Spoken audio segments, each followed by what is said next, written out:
में हम आपको बता दिए थे, देखिएगा, औपचारिक शिक्षा के बारे में, है ना, और अनौपचारिक शिक्षा के बारे में। तो औपचारिक शिक्षा क्या होता है और अनौपचारिक शिक्षा क्या होता है, ये हम आपको शायद बता चुके थे। बता दिए। एक को बोले थे हम लोग फॉर्मल और दूसरा को बोले थे इनफॉर्मल, ठीक है ना।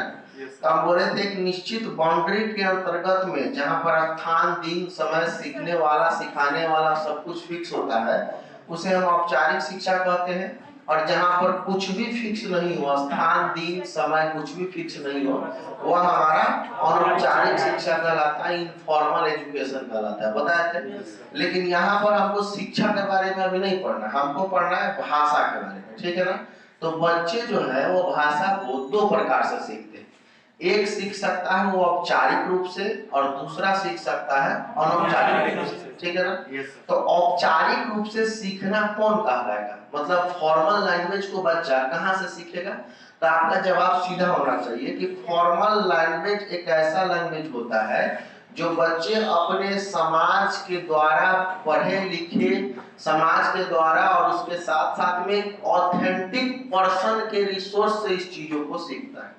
तो वह हमारा क्या हो जाएगा, बताइएगा, औपचारिक हो जाएगा। जैसे मान लीजिए जो पढ़ा लिखा क्षेत्र के पढ़े लिखे समाज के द्वारा जो स्वीकृत भाषा है, मतलब इट मींस कहे तो सीधा रजिस्टर्ड भाषा को हम लोग क्या कहेंगे, औपचारिक भाषा कहेंगे। जैसे पानी जो शब्द आपको दिख रहा है, यह एक ऑथेंटिक वर्ड हुआ, है ना। वाटर जो आपको वर्ड दिख रहा है, ये भी एक क्या हो गया, ऑथेंटिक वर्ड हुआ।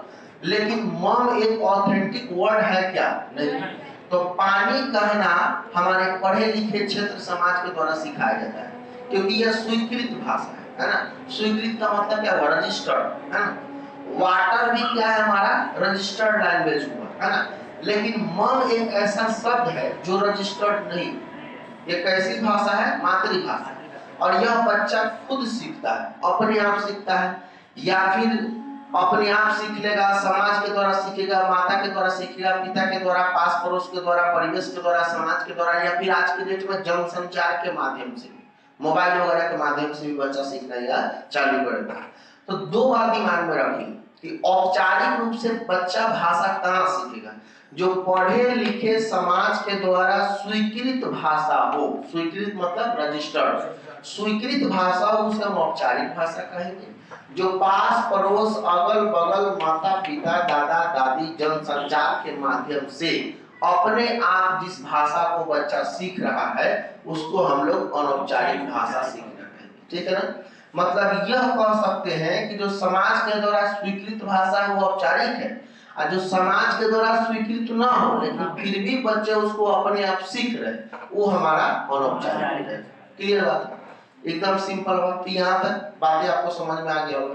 अब हम लोग थोड़ा सा और आगे बढ़ते हैं, किसके बारे में, तो मातृभाषा के बारे में। अब हम आप लोगों को मातृभाषा के बारे में भी शायद बता चुके हैं, बताए थे। मातृभाषा को बोलते हैं हम लोग मदर टंग, ठीक है ना। तो मातृभाषा एक ऐसा भाषा होता है जो बच्चे अपने घर परिवार समाज में रह करके अपने आप भाषा को सीखता है, उसे हम मातृभाषा कहते हैं। परिभाषा आप इसका दो प्रकार में दे सकते हैं। एक तो आप ऐसे कह सकते हैं कि घर समाज परिवार के द्वारा जिस भाषा का विकास बच्चों में होता है उसे हम मातृभाषा कहते हैं। या फिर दूसरे शब्दों में आप ऐसे भी दे सकते हैं कि माँ के दूध से जिस भाषा का विकास बच्चों में होता है उसे हम मातृभाषा कह सकते हैं। ऐसे भी आप कह सकते हैं। दूसरा समझिएगा, मातृभाषा के साथ साथ में हमारे पास में एक आता है कौन सा भाषा, मानक भाषा। कौन सा भाषा, मानक भाषा।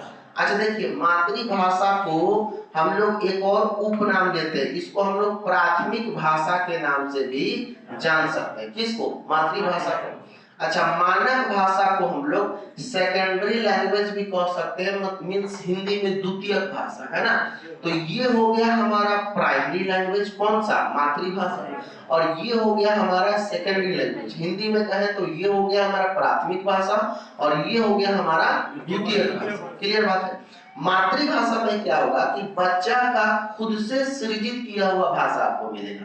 मानक भाषा में क्या होगा कि जो ऑथेंटिक रूप से जिसको मान्यता प्रदान किया गया, जो हम लोग को सीखना चाहिए, हम लोग बोलने में उसका यूज करेंगे, तो वह हमारा कौन सा भाषा होगा, मानक भाषा। जब हम में भाषा का विकास नहीं हुआ रहता है तो हम लोग मातृभाषा का इस्तेमाल खूब करते हैं, क्योंकि हमको पता ही नहीं होता है कि हाँ ये मातृभाषा है कि मानक भाषा है।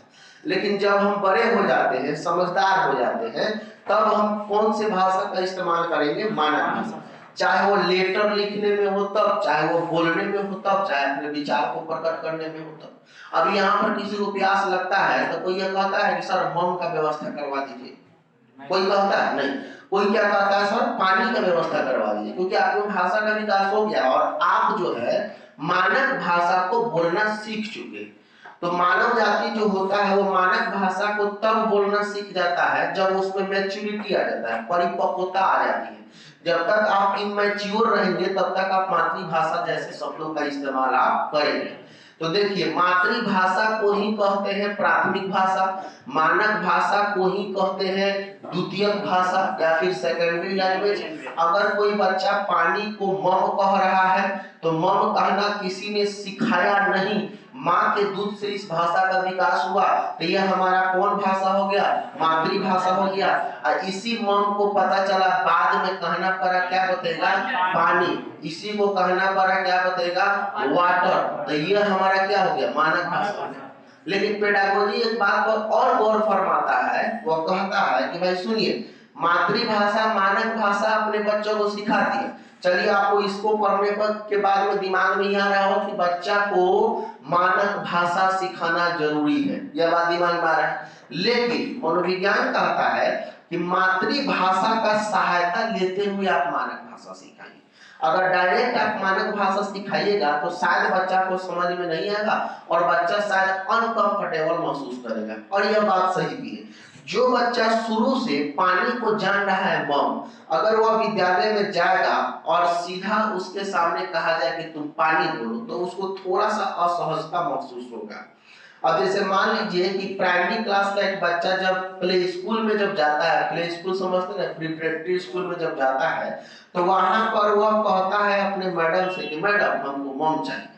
अब मम चाहिए तो मैडम को यह समझना पड़ेगा कि भाई ये पानी मांग रहा है और पानी ले जाकर के देना है, और देते समय एक बात उसके कानों के पास में रिपीट करना है। क्या कहना है? कि बउआ इसको हिंदी में पानी कहते हैं और इंग्लिश में वाटर कहते हैं। पहला दिन वह बच्चा नहीं सुनेगा, ठीक है ना, लेकिन दूसरा दिन फिर कहेगा मैडम मम चाहिए, और मम चाहिए तो फिर वह बच्चा को पानी ले जाकर देना है और फिर सेम बात आपको रिपीट करना है कि हिंदी में पानी कहते हैं इसको और इंग्लिश में वाटर कहते हैं, लेकिन फिर भी नहीं सुनेगा। तीसरा दिन फिर कहेगा मैडम मम चाहिए, और मम चाहिए तो फिर पानी ले जाकर देना है और फिर यह बात अगेन रिपीट करना है कि वो हिंदी में पानी कहते हैं और इंग्लिश में वाटर कहते हैं। ऐसे एक दिन, दो दिन, तीन दिन, चार दिन रोज रोज रिपीट कीजिएगा तो शायद छठा दिन डायरेक्ट वह कह दे कि मैडम पानी चाहिए। इसका मतलब क्या हुआ? आपने मातृभाषा का हेल्प लेकर के मानक भाषा को सिखाने का प्रयास किया। इसका सहायता आप ले रहे हैं कि नहीं? इसका सहायता आपको लेना पड़ेगा, नहीं लीजिएगा तो बच्चा में असहजता महसूस होगा, है ना। और इसलिए अब देखिए, ये तो रिपीट करने वाला बात हो गया कि भाई 5 बार 6 बार 7 बार आपको रिपीट करना है। अगर रिपीट नहीं कीजिएगा तो उस भाषा को वह नहीं सीख पाएगा। इसका मतलब ये कंफर्म हो गया कि भाई शिक्षक को सिखाने के लिए, शिक्षा देने के लिए चाहिए धैर्य।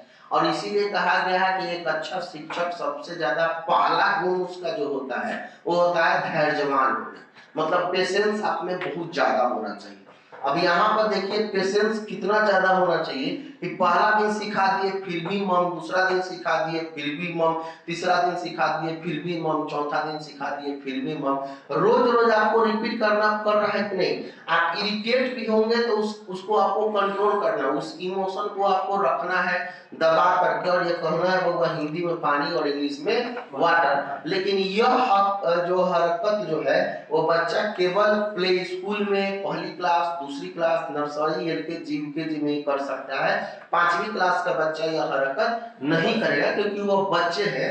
इसीलिए पेशेंस का ज्यादा होना जरूरी होता है प्राइमरी एजुकेशन में। तो आप देखे होंगे जितना भी प्ले स्कूल सब बनता है उसमें ज्यादा बहाली महिलाओं का किया जाता है, आप देखे होंगे, क्योंकि पेशेंस जो है वो भगवान के द्वारा सबसे ज्यादा अगर किसी को मिला है तो इन लोगों को मिला है, हम लोगों को नहीं। पहले दिन कहेंगे बउआ इंग्लिश में वाटर, हिंदी में पानी। कल से क्या कहना? पानी। और दूसरा का दिन तो सुना नहीं, फिर कह देगा कि सर हमको मम चाहिए। तो मम चाहिए तो फिर उसको एक बार जो है अपने संवेग को दबाते हुए बोलेंगे देखो हिंदी में पानी, इंग्लिश में वाटर, ठीक है। लेकिन तीसरा का दिन आपके बात से उसको कोई फर्क पड़ने वाला नहीं है, क्योंकि वो बच्चे हैं भाई। और फिर वो कहेगा सर पानी चाहिए, समझ रहे? सॉरी सर मम चाहिए। अब जब वो तीसरा दिन मम मांगेगा तब आपका इमोशन आपके कंट्रोल में है ना। अब आपका इमोशन आपके कंट्रोल में नहीं रहेगा तो उसके बाद में आप क्या कीजिएगा उसके साथ वो आपको पता है। अब आपको पता है तो भाई यह करना गलत है मनोविज्ञान के अनुसार। आपके ऊपर कंप्लेन हो जाएगा, प्रिंसिपल साहब के पास कंप्लेन चला जाएगा, उसके पेरेंट्स कंप्लेन कर देंगे देखिए हमारे बच्चे को पीट दी है, दंड दे दिए हैं, ये कौन से टीचर है भाई, बुलाइए उनको, रिमांड पर लेकर चला जाएगा, है ना। तो हमारे कहने का मतलब ये हो गया कि महिलाओं के पास में ज्यादा पेशेंस होता है और वो इमोशन को ज्यादा समझती है, इसीलिए प्ले स्कूल में ज्यादा बहाली महिलाओं का है। ज्यादा क्या मतलब 100% बहाली महिलाओं का ही किया जाता है। और सरकार के द्वारा भी इस बात पर गौर फरमाया गया। तभी आप एक कोर्स का नाम सुने होंगे NTT, सुने हैं ना, नर्सरी टीचर ट्रेनिंग। उसमें पुरुष का एडमिशन नहीं, समझ रहे ना, उसमें केवल महिला का, उस कोर्स में केवल महिला का ही एडमिशन किया जाए। मतलब सरकार ऐसा कर दिया कि भाई ना पुरुष ट्रेनिंग करेगा ना बहाली होगा। ट्रेनिंग करवाएंगे केवल किसको? महिला। महिला को ट्रेनिंग करवाएंगे तो नर्सरी टीचर ट्रेनिंग कराने के बाद में जो प्रिपरेटरी स्कूल होता है, प्ले स्कूल होता है, उसमें बहाली किसका होगा? तो महिला को। यही कारण है क्योंकि पेशेंस हमारे आपके पास नहीं है, इन लोगों के पास ज्यादा है। अर्थात कहने का मतलब ये हो गया, हम आपको सिखाना यह चाह रहे हैं कि क्या मातृभाषा की सहायता को लेकर के मानक भाषा हम बच्चा को सिखा पा रहे हैं कि नहीं सिखा पा रहे। अगर मातृभाषा का सहायता लेकर के मानक भाषा सिखाना आसान है कि नहीं। अगर जिस बच्चा को पहले जो बच्चा पहले पानी को मम कहता था तो उसको एक्सेप्ट करेंगे कि बेटा जिसको तुम मम कहते हो बात सही है, लेकिन हिंदी में उसी को पानी कहा जाता है और इंग्लिश में उसी को वाटर कहा जाता है ना।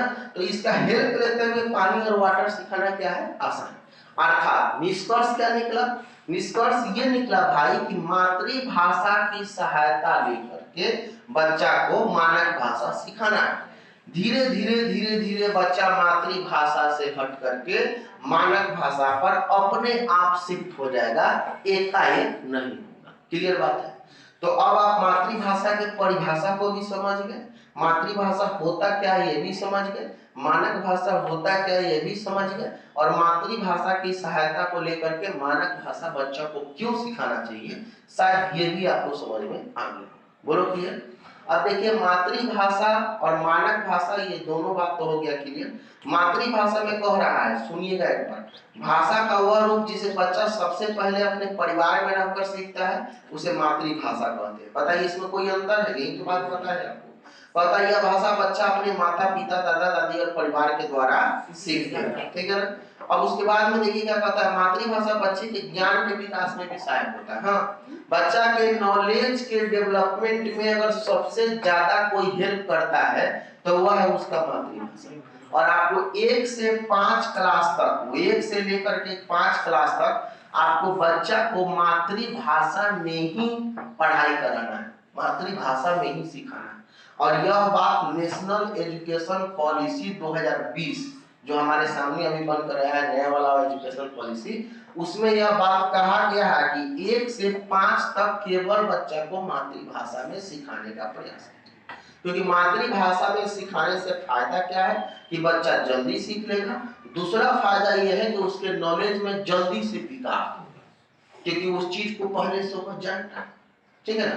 उसके बाद में कहता है कि मातृभाषा जो है बच्चों के विचार और विनिमय, मतलब अपने विचार को प्रकट करने का सबसे सुविधाजनक भाषा होता है। मतलब कोई बच्चा घर के भाषा में अपने विचार को बड़ा बढ़िया तरीके से प्रकट कर सकता है, लेकिन फॉर्मल लैंग्वेज में वो अपने विचार को जल्दी प्रकट नहीं कर पाता है। यही कारण है कि 5वीं क्लास का बच्चा जब स्वतंत्रता दिवस के अवसर पर भाषण देने जाता है तो आप देखे होंगे कि उस भाषण को 10 दिन पहले से वो रट्टा मारता है ना। वह उसका होता है फॉर्मल लैंग्वेज, क्योंकि वह उसका होता है मानक भाषा, उसमें कोई देहाती शब्द का वो इस्तेमाल नहीं कर सकता, इसीलिए वो रट्टा मारता है। और आप देखे होंगे 10 दिन रटने के बाद भी स्टेज पर जाकर के उसका कॉन्फिडेंस खत्म हो जाता है। आप देखे होंगे कि एक बच्चा स्वतंत्रता दिवस के भाषण को 10 दिन पहले से रटा मार रहा है कि आदरणीय प्राचार्य महोदय एवं मेरे शिक्षकगण एवं मेरे प्यारे साथियों, सभा में उपस्थित सभी मेरे प्यारे दोस्तों, आप सभी को गणतंत्रता दिवस की ढेर सारी शुभकामनाएं। और इस अवसर पर मैं अपना विचार प्रकट करने जा रहा हूं, अगर कोई त्रुटि हो तो मुझे क्षमा करेंगे, ऐसा कहते हैं ना। उसके बाद कहेंगे कि हमारा देश इतना इतना को आजाद हुआ था, हमारे देश के महान सपूतों ने अपना बलिदान इस गुलामी के जंजीर से हटाने के लिए, आजादी में लाने के लिए दिया। उस महान सपूतों का नाम है जैसे सुभाष चंद्र बोस, खुदीराम बोस, ऐसे कहता चला जा रहा। कोई खुदीराम बोस की जगह पर खाली सुभाष चंद्र बोस बुला गया, पूरा भाषण गड़बड़ा गया, है कि नहीं बताया? पहले था सुभाष चंद्र बोस, अब बाद में बोला था खुदीराम बोस, अब पहले ही बोल दिया खुदीराम बोस। अब उसको इतना अंडरस्टैंडिंग नहीं कि कोई बात नहीं संभल जाएगा, आगे बोल देंगे खुदीराम बोस। लेकिन अगर पहले बोल दिया, एकरा मतलब ओकरा दिमाग हो गया कि ना गड़बड़ा, और गड़बड़ा गया तो उसके बाद में माइक लेकर सीधा यह बात कहता है कि इतना ही कहकर मैं अपने वाणी को विराम देता हूं, जय हिंद जय भारत। ऐसा ही होता है ना। अब इसके पीछे समझ रहे हैं आप रीजन क्या है भाई? रीजन ये है कि बच्चे तो अपने घर परिवार में बोल रहे थे मातृभाषा, डायरेक्ट उसको स्टेज पर बुला करके कहा गया फॉर्मल लैंग्वेज में बोलो, फॉर्मल लैंग्वेज में बोलो। तो स्टेज पर जाना भी अपने आप में एक बहुत बड़ी बात है। बेंच पर बहुत कुछ याद रहता है, यहाँ पर अगर जैसे खाली नाम अनाउंस कर देगा तब 25% का है कि नहीं? और उसके बाद अगर वहां से खड़ा होकर के स्टेज पर चढ़े और 200 केवल माथा दिख रहा है तो 50% गायब हो गया, है कि नहीं? माइक पकड़ कर एक बार बोलना चालू किए, पर नीचे कांप रहा है, ऐसा दिल का धड़कन बढ़ा हुआ कि कब जय हिंद जय भारत बोले, है कि नहीं? आप याद कीजिए उस दिन को, अपने बचपन के दिन को आपके साथ भी ऐसा हुआ। और उसके बाद में तब जो है बीच में एक भी शब्द अगर गड़बड़ हुआ तो उसके बाद 100% खत्म। उसके बाद सीधा आपके पास जवाब ही होगा जय हिंद जय भारत, है ना? अब इसके पीछे रीजन क्या है वो जानते हो? क्योंकि मानक भाषा का इस्तेमाल करते हुए अपने विचार को केवल हमको प्रकट करना है। और बेंच पर रह करके कभी कभी तो मातृभाषा भी उसमें डाल देंगे, कोई दिक्कत नहीं है ना? तो यहाँ पर यह कहा जा रहा है कि मातृभाषा बोलना बच्चों के लिए गलत बात नहीं है, अच्छी बात है। बच्चा अपना अगर मन के विचार को मातृभाषा में बोल रहा है तो अच्छी बात है, लेकिन सभा को संबोधित करने के लिए आपको फॉर्मल लैंग्वेज का इस्तेमाल करना, मानक भाषाओं का इस्तेमाल करें। सीखने के लिए आप मातृभाषा का इस्तेमाल कराइए, सीखने के लिए आप मातृभाषा का सहायता कीजिए, लेकिन विचार को प्रकट करना होगा मानक भाषा। कहां पर? सभा को संबोधित करें, लेकिन क्लास में आप मातृभाषा के द्वारा बच्चे को सिखाइए ना, कोई दिक्कत नहीं है। कोई जरूरी थोड़ा है कि हम मानक भाषा की मातृभाषा के द्वारा सिखाइए तो बच्चा जल्दी सीखेगा। और मातृभाषा का आपको सम्मान भी करना होगा। अगर कोई बच्चा अपने विचार, कोई जरूरी थोड़ा है कि हम जैसे बताए वैसे ही आप खड़ा होकर बोल दीजिएगा। हो सकता है कि भाई अपना दो चार भाषा का इस्तेमाल उसमें कीजिएगा। अब अपने देहाती या मातृभाषा हो गया, क्षेत्रीय भाषा को लोकल लैंग्वेज हो गया, क्षेत्रीय भाषा का इस्तेमाल, मातृभाषा का इस्तेमाल, घर के भाषा का इस्तेमाल अगर आप अपने लेक्चर में कर दे रहे हैं, बोलने में कर दे रहे हैं, उत्तर में कर दे रहे हैं तो बहुत बुरी बात नहीं, ठीक है। उसको केवल सुधारने का प्रयास करें। अब जैसे हमारे पास में एक बच्चा था, उसको हम अर्जन अधिगम पढ़ाया, कल होकर हम उससे पूछे कि बताओ अर्जन अधिगम में अंतर क्या, तो खड़ा होकर बोला कि सर 0 से 5 में सीखना अर्जन है। हाँ ठीक है। 5 साल के बाद सीखना अधिगम है। तो हम बोले कि हाँ ठीक है। अब चूंकि वो देहात से बिलोंग करने वाला बच्चा था, उसके भाषा से ही हमको लग गया था, इसमें कोई बुरी बात नहीं। तो उसके बाद में पढ़ा कि सर 0 से 5 साल में पहले सिखाएंगे, अगर नहीं सीखेगा तो फिर सिखाएंगे। अच्छा, हम बोले अगर फेरू न सीखे तब? तो सर अगर फेरू नहीं सीखता है तो फेरू से सिखाने का प्रयास करेंगे। अगर फेरू नहीं सीखता है सर तो फेरू देखेंगे उसको कि कहाँ गलती किया था, फेरू सिखाएंगे। अब उसका जो फेरू और फेरू था वो हीरा मोती का तो बैल नहीं था, वह उसके मातृभाषा का प्रभाव था। वह उसके अपने क्लास की कहानी बता रहे हैं, वह उसके क्षेत्रीय भाषा का प्रभाव था। घर में ऐसा काम नहीं हुआ, फेरू से कर लो होता है ना, तो वह उसके लोकल लैंग्वेज का प्रभाव था, उसके घर के भाषा का प्रभाव था। हम जान रहे थे कि इसके घर के भाषा का प्रभाव, लेकिन फिर भी जो फेरू फेरू फेरू फेरू करके बोल रहा था, तो हम बोले कि अरे वाह क्या जवाब दिया है। पूरा क्लास में बैठा था बच्चा चंदमारी ब्रांच का ही बता रहा है। हम बोले एक बार ताली बजाओ भाई इसके लिए। अब ताली जब उसके लिए बजा तो उसको लगा कि कुछ गड़बड़ा गया तो उसको लग रहा था उतना अच्छा था हम बोलने में, फिर भी सर जी ताली काहे बजवा, मतलब कुछ ना कुछ तो गड़बड़ है। तो बोले कि बबुआ तुम्हारा जो परिभाषा था एकदम शानदार लाजवाब था, इसमें कोई शक नहीं, लेकिन ये वो बात तुमको मानना होगा। तो बोला कि हाँ सर बोलिए ना, क्योंकि हमारा ये वो बात मानना है। तो बोला कि हाँ बोलिए सर। हम बोले खाली फेरू को फिर बदलो बस, बाकी सब ठीक है। ये जो फेरू और फेरू है तुम्हारा, इसको केवल फिर कहना है, जहाँ फेरू को आ रहा है वहाँ फिर को, क्योंकि अब तुम्हारा वह उम्र नहीं है कि तुम अपने व्याख्या में मातृभाषा का इस्तेमाल करो, अब तुम अपने भाषा में क्षेत्रीय भाषा का इस्तेमाल करो। तो वह बच्चा आसानी से हमारा बात मान लिया। देखिए फायदा क्या हुआ, सबसे पहले तो उसके क्षेत्रीय भाषा का हम सम्मान की, हमने कहा कि बहुत अच्छा बोले, उसके बाद हम उसके लिए ताली बजवाए, उसको मोटिवेशन भी मिल गया। तीसरा, हम ताली बजवाते हुए वो गलत करते हुए भी सही रास्ता पर हंसाते लेकर चले जाए, और फिर बोले कि फिर को फिर में बदलना, उसको खराब ही नहीं लगा और कल से वो बदल भी दे। लेकिन आप सोचिए हमारा व्यवहार कुछ इस प्रकार भी हो सकता था। बच्चा कह रहा है कि सर फेरू सिखाएंगे, फेरू नहीं सीखा था फेरू सिखाएंगे, फेरू नहीं सीखता था फेरू सिखाएंगे। हम बोले कि यार बेवकूफ कौन भाषा, बैठो हो गया। कहते हैं उसको बैठो, तुमको बोलने का अभी तक ढंग नहीं हो, बताओ शिक्षक बनने वाला तुमको बोलने एकदम कमी ढंग नहीं, देहाती सब बोला बैठो। अगर हम यह बात उसको कह देते तो कल से क्या होगा, उसको याद नहीं रहता तो कहता सब नहीं याद है, और मन में हो जाता ही बात ये भाई उसे अच्छा कह दो कि नहीं याद है, लेकिन बोलेंगे नहीं, मतलब फिर कहीं गड़बड़ा गया। इससे पहले बहुत बेइज्जती किए थे भाई पूरे क्लास के सामने। तो एक शिक्षक होने के नाते हमारा नैतिक जिम्मेदारी बनता है कि बच्चे जो त्रुटियां कर रहे हैं, गलतियां कर रहे हैं, उसको सही रास्ता पर हंसा कर लाना है, न कि उसको डिमोरलाइज कर, क्योंकि उसमें हतोत्साहित हो जाता है। बच्चा को अगर इस तरह का व्यवहार आप कीजिएगा तो हतोत्साहित हो जाएगा। अब बताइए वो सुधर भी गया और अच्छा भी कर गया, उसके लिए ताली बज गया, मोटिवेशन, और हमारा जो काम था वो कर भी नहीं, सही है कि नहीं? तो दो तरह के व्यवहार होते हैं, यही चीजें हमको सिखा रहा है मातृभाषा और मानक भाषा। अगर कोई बच्चा मातृभाषा में बोल रहा है, क्षेत्रीय भाषा में बोल रहा है, लोकल लैंग्वेज बोल रहा है, मदर टंग लैंग्वेज बोल रहा है, अपने विचार को प्रकट कर रहा है, कोई बात नहीं, कहिए कि बाबा बहुत अच्छा बहुत बढ़िया। मतलब हम आपको निष्कर्ष बता रहे हैं कि मातृभाषा का हमेशा आपको सम्मान करना चाहिए, क्षेत्रीय भाषा का हमेशा आपको सम्मान करना चाहिए। बस एक शिक्षक होने के नाते आप यह टारगेट रखिए कि मातृभाषा से धीरे धीरे मानक भाषा पर बच्चा को लेकर के आना। बोले क्लियर? कोई दिक्कत नहीं?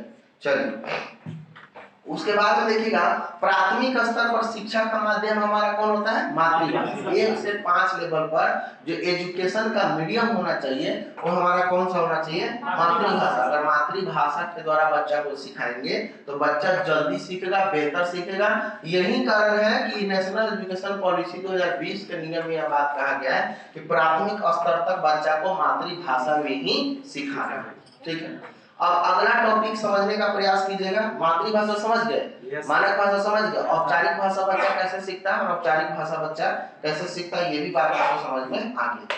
अब आगे बढ़ते हुए हम लोग भाषा शिक्षक के कार्य को पढ़ेंगे। ठीक है ना, मतलब वो जो लैंग्वेज का टीचर होता है उस लैंग्वेज टीचर का क्या क्या काम होता है। मान लीजिए कि आप हिंदी के शिक्षक हैं, तो एक हिंदी के शिक्षक होने के नाते आपका क्या क्या काम है उस काम को पढ़ना। क्योंकि आप लोग पढ़ रहे हैं कौन सा? हिंदी शिक्षण। तो हिंदी शिक्षण पढ़ रहे हैं तो हिंदी शिक्षण पढ़ने के नाते आपको यह भी जानना जरूरी है कि भाई हिंदी शिक्षण का, हिंदी के जो शिक्षक होते हैं उनका काम क्या क्या है, वो क्लास में आखिर कौन कौन सा काम करेंगे, उनको क्या क्या काम करने आना चाहिए, मतलब एक भाषा के शिक्षक के रूप में। ठीक है भाई, तो पहला काम देखिए क्या कहता है भाषा के शिक्षक के रूप में। पहला काम कहा गया कि शिक्षक का स्वयं की भाषा प्रयोग की कुशलता बच्चों के भाषा प्रयोग के लिए एक माहौल प्रकट करता है। बहुत सही बात कह दिया। मतलब हमारे कहने का मतलब ये, अगर आप लैंग्वेज का टीचर है, अगर आप एक हिंदी का टीचर है, तो सबसे पहले तो आपको बोलने का ढंग होना चाहिए, क्योंकि आप भाषा के शिक्षक हैं। क्यों बोलने का ढंग होना चाहिए भाई? क्योंकि आपके बोलने से ही बच्चों में बोलने के, सीखने के परिवेश का निर्माण होता है। आप देखिएगा, अगर किसी बच्चा का मम्मी पापा खराब है और वो बच्चा खराब हो जाता है, कोई नहीं कहता है कि हाँ इसके मम्मी पापा कैसे, नहीं कहता है। समाज में आप इस चीज को आप देख सकते हैं। एक जो व्यक्ति था, हमें कहानी बता रहे हैं, वो पूर्व में चोर हुआ करता था। क्या हुआ करता था? चोर। अब जब चोर था तो गांव में वो चोरी में पकड़ा गया था। और गांव में जब वो चोरी में पकड़ा गया था, लेकिन आज के डेट में वो व्यक्ति है शिक्षक। कैसे बना शिक्षक? क्योंकि उसके चाचा थे मुखिया, आया शिक्षा मित्र का बहाल। बच्चा चोर था, बोला कैसे ही किसी काम का नहीं है, मास्टर बना दो, है ना। अब वो व्यक्ति बन गया क्या? मास्टर। लेकिन एक दिन वो चोर हुआ करता था। अब बताइएगा, अब वो टीचर बन गया है तो गांव में बच्चों को ट्यूशन भी देने लगा।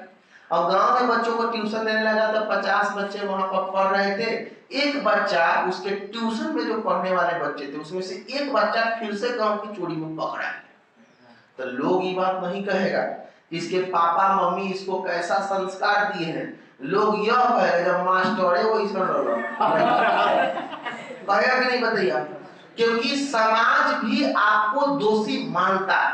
समाज आपसे ये एक्सपेक्टेशन रखता है कि आप जैसे होंगे आपके शिष्य भी उसी तरह के कैरेक्टर का होगा। अर्थात कहने का मतलब वहां पर गांव के लोग यह कहना चालू कर दिए कि जब मास्टर एगो समय में चोर था, अब वही चोरवा मास्टर से पढ़ता है तो इनका चोर नहीं बनेगा। और उसके पापा मम्मी के बारे में कोई भी यह बात नहीं करेगा। क्यों लोग कहा आपको ऐसा? इसलिए कहा क्योंकि हमारा आचार, हमारा व्यवहार, हमारा बिहेव बच्चों के ऊपर अपना छाप छोड़ता है। तो एक भाषा के शिक्षक के रूप में अगर आप एक लैंग्वेज का टीचर हैं तो सबसे पहले आपको बोलने का ढंग होना चाहिए। काहे होना चाहिए भाई? क्योंकि आपको बोलने का ढंग होगा, आपके बोली से ही बच्चों में भाषा सीखने के परिवेश का निर्माण होता है। आप अच्छा बोलिएगा बच्चा अच्छा सीखेगा, आप बुरा बोलिएगा बच्चा बुरा सीखेगा, आप गलत बोलिएगा उसके दिमाग में बैठेगा कि जब माँ साहब ऐसे बोल सकते हैं तो हम कौन खेत की मूली है, हम भी बोल सकते हैं। सही है कि नहीं? तो आपका कैरेक्टर, आपका आचरण, आपका भाषा, आपका व्यवहार बच्चों के सामने में अच्छा होना चाहिए। क्योंकि आपके भाषा को सुनकर ही वह बच्चे क्या करते हैं? सीखते हैं। अब वही बात कर रहा कि शिक्षक की स्वयं की भाषा प्रयोग की कुशलता बच्चों के भाषा प्रयोग के लिए आदर्श रूप प्रस्तुत करती है। मतलब हम जैसा, हमारा जैसा भाषा स्किल होगा उसी तरह के बच्चों में भाषा का विकास होगा। सिंपल बात। तो पहला काम एक भाषा शिक्षक के रूप में आपका क्या है? पहला काम यह हमारा होता है कि हमारा भाषा अच्छा होना चाहिए ताकि हमको देखकर सुनकर बच्चे अच्छा सीखें। शिक्षक को बच्चे आदर्श मानते हैं, उसके घर परिवार समाज में कोई गलत कर रहा है उस पर ज्यादा प्रभाव बच्चा पर नहीं पड़ेगा। लेकिन अगर एक शिक्षक गलत किया है तो उससे बच्चा को कॉन्फिडेंस मिलता है कि अरे वाह, जब हमारे सर जी ऐसे पढ़ सकते हैं तो अब हम तो पढ़ ही सकते हैं, है ना। दूसरा काम देखिए, शिक्षक को भाषण बोलते समय समान बोलचाल की भाषा का प्रयोग करना चाहिए। हाँ, दूसरा काम एक भाषा शिक्षक के रूप में यह है कि जब भी आप कहीं पर लेक्चर दें, जब भी आप कहीं पर व्याख्या दें, जब भी आप अपने विचार को कहीं प्रकट कर रहे हैं तो आप जनरल लैंग्वेज का इस्तेमाल कीजिए, सामान्य बोलचाल जो बच्चा को जल्दी समझ में आ जाए, है ना। आप इंग्लिश जानते हैं, सही बात है, चलिए कोई बात नहीं। आप संस्कृत जानते हैं, सही है।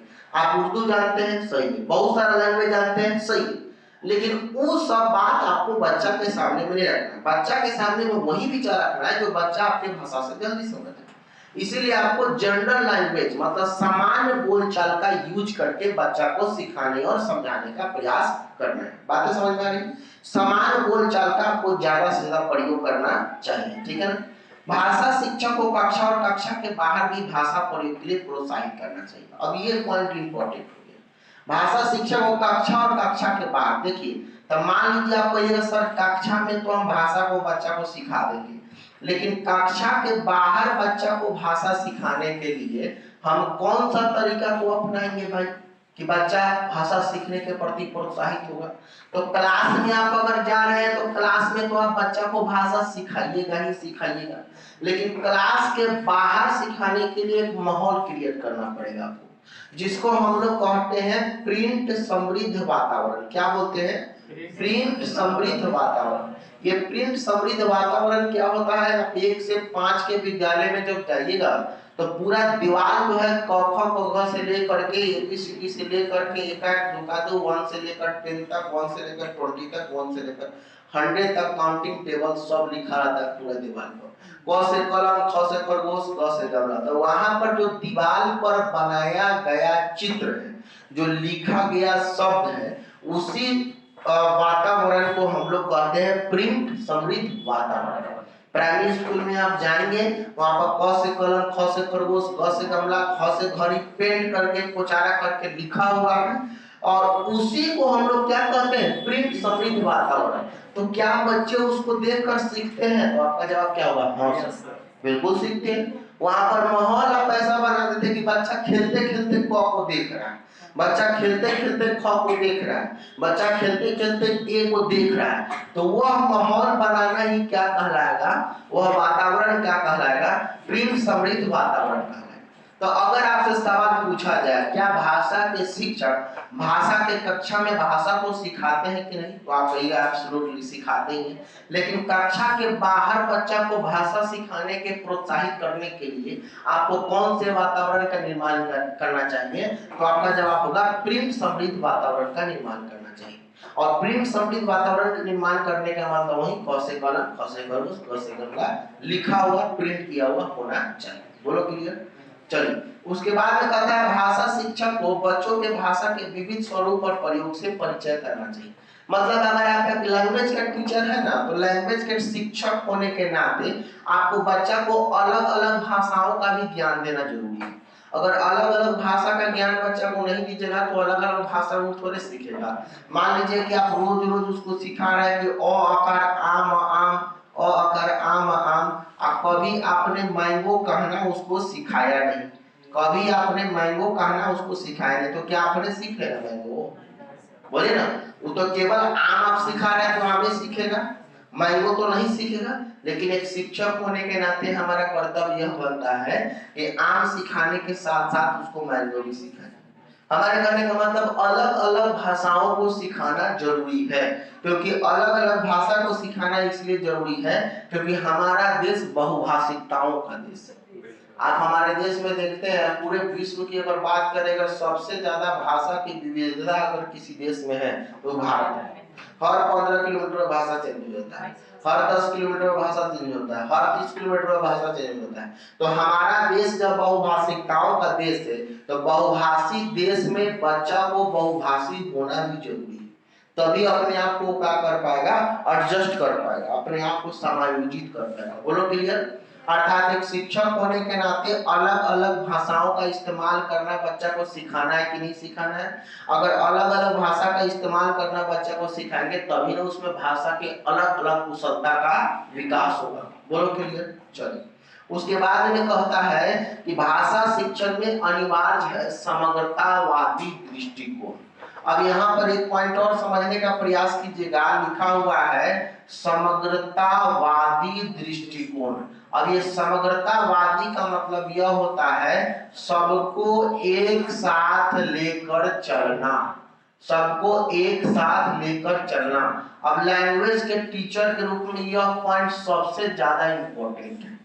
आपके क्लास में सभी बच्चे एक जैसा हो सकते हैं क्या? आप बताइए। सभी बच्चे एक जैसा हो सकते हैं? अच्छा, यहाँ पर जो लोग बैठे हुए हैं सभी एक जैसे है क्या? नहीं। अच्छा, सभी एक जैसे का बात छोड़िए, कोई दो एक जैसा है क्या? नहीं।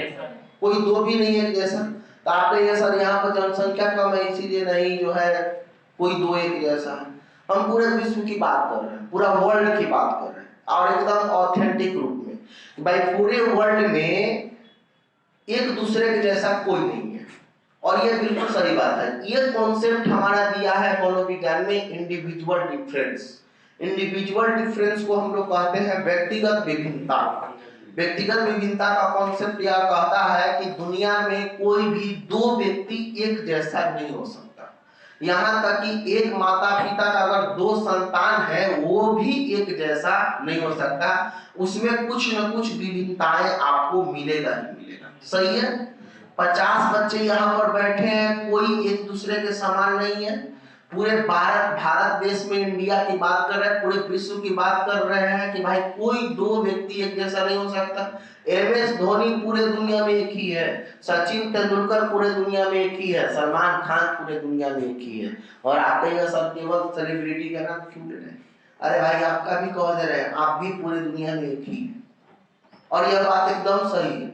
यूनिवर्सल ट्रूथ, सार्वभौमिक सत्य है ये कि आप भी पूरे दुनिया में एक ही है। अगर आपको कोई कहता है कि तुम बेकार हो, खराब हो, अच्छा नहीं हो, तो उसको ये बात कह दीजिए कि हमारा जैसा मिलबो न करे। बात सही है, पूरा वर्ल्ड घूम जाएगा नहीं मिलेगा भाई, आपके जैसा डिजाइन किसी का नहीं है, ये बात सही है ना। हमारे कहने का मतलब ये किसका कॉन्सेप्ट कहता है? इंडिविजुअल डिफरेंस का कॉन्सेप्ट कहता है। तो जब पूरा आप देखिए ना, दुनिया में कोई काला है, कोई गोरा है, कोई मोटा है, कोई लंबा है, कोई चौड़ा है, कोई पतला है, हो सकता है कि नहीं हो सकता? कोई बुद्धि में बहुत ज्यादा तेज है, कोई बुद्धि में बहुत ज्यादा कमजोर है, कोई प्रतिभाशाली है, तो कोई सामान्य है, तो कोई पिछड़ा है। किसी को एक बार सिखाने को सीख जाएगा, किसी को 3 बार सिखाने को सीखेगा, किसी को 25 बार सिखाएंगे तो हम नहीं सीखेगा। हो सकता है कि नहीं? ऐसा पॉसिबिलिटी है कि नहीं, बताओ ना। जब ऐसा पॉसिबिलिटी है तो एक शिक्षक होने के नाते आप कैसे गारंटी दे सकते हैं कि सब बच्चा एक जैसा है? आप ये गारंटी नहीं दे सकते। सभी बच्चा एक जैसा हो ही नहीं सकता, तो सभी बच्चा एक जैसा नहीं हो सकता है, तो उसमें कुछ पिछड़ा बालक भी है जो मेंटली रिटार्डेड है, कोई सामान्य बालक है, कोई प्रतिभाशाली बालक है, कोई जल्दी सीखने वाला है, कोई थोड़ा लेट से सीखने वाला है, कोई बहुत लेट से सीखने वाला है। लेकिन जितना इंपॉर्टेंट आपके लिए जल्दी सीखने वाला है, उससे भी ज्यादा इंपॉर्टेंट वो बच्चा है जो जल्दी नहीं सीख पा रहा। अब एक शिक्षक होने के नाते आपका दायित्व बनता है, आपका कर्तव्य बनता है कि भाई जो बच्चा एक बार में सीख रहा है वह हमारे लिए जितना इंपॉर्टेंट है, अगर जो बच्चा 10 बार में सीख रहा है वो भी हमारे लिए उतना ही इंपॉर्टेंट है। प्रतिभाशाली बालक की तरह हमको पिछड़ा बालक को भी देखना है। अब इसी का मतलब हो गया समग्रतावादी दृष्टिकोण। समग्रतावादी दृष्टिकोण मतलब सबको एक साथ लेकर चलना। भाषा के क्लास में किसी को पीछे नहीं छोड़ना, सबको एक साथ लेकर चलना एक शिक्षक का नैतिक जिम्मेदारी है, नैतिक कर्तव्य है, मोरल ड्यूटी है कि उसको सब बच्चा को एक साथ लेकर के चलना है। बोलो क्लियर? कोई समस्या नहीं। तो ये हो गया हमारा भाषा शिक्षक के कार्य। एक बार रिवीजन करें क्या क्या कार्य पढ़ा दिए। पहला कार्य तो यह पढ़ा कि भाषा के शिक्षक के रूप में आपको बोलने का ढंग अच्छा होना चाहिए। क्यों अच्छा होना चाहिए? क्योंकि आपके भाषा से ही बच्चे भाषा को सीख पाएंगे। दूसरा बात हम आपको यह पढ़ा कि आप शिक्षक हैं भाषा के, तो बोलते समय हमेशा सामान्य बोलचाल का यूज करना है। काहे सामान्य बोलचाल का यूज करना है? ताकि आप सामान्य बोलचाल से बच्चे आपके भाषा को जल्दी समझें। तीसरा काम क्या है भाई? तो तीसरा काम यह है कि कक्षा में तो भाषा सिखाना ही है, कक्षा के बाहर भी बच्चा को भाषा सिखाने के लिए प्रोत्साहित करना है। तो कक्षा में कैसे सिखाएंगे? क्लास में जाकर तो हम बोर्ड पर पढ़ा ही रहे हैं, क्लास के बाहर के लिए कौन से वातावरण का इस्तेमाल करेंगे? प्रिंट समृद्ध वातावरण का इस्तेमाल करेंगे। प्रिंट समृद्ध वातावरण क्या होता है ये हम आपको बताएंगे। उसके बाद बताएं कि एक भाषा के शिक्षक के रूप में आपको अलग अलग भाषाओं के बारे में भी बच्चा को सिखाना है, ताकि अलग अलग भाषा को सिखाइएगा तो उस बच्चा में अलग अलग भाषा के कुशलता का विकास होगा। ठीक है बात? एक ये भी कार्य हो गया। लास्ट कार्य हम आपको यह बताया कि एक लैंग्वेज के टीचर होने के नाते, एक भाषा के शिक्षक होने के नाते आपको यह भी ध्यान रखना है कि सबको एक साथ लेकर चले, अर्थात समग्रतावादी दृष्टिकोण वाले नियम को आपको अपनाना चाहिए।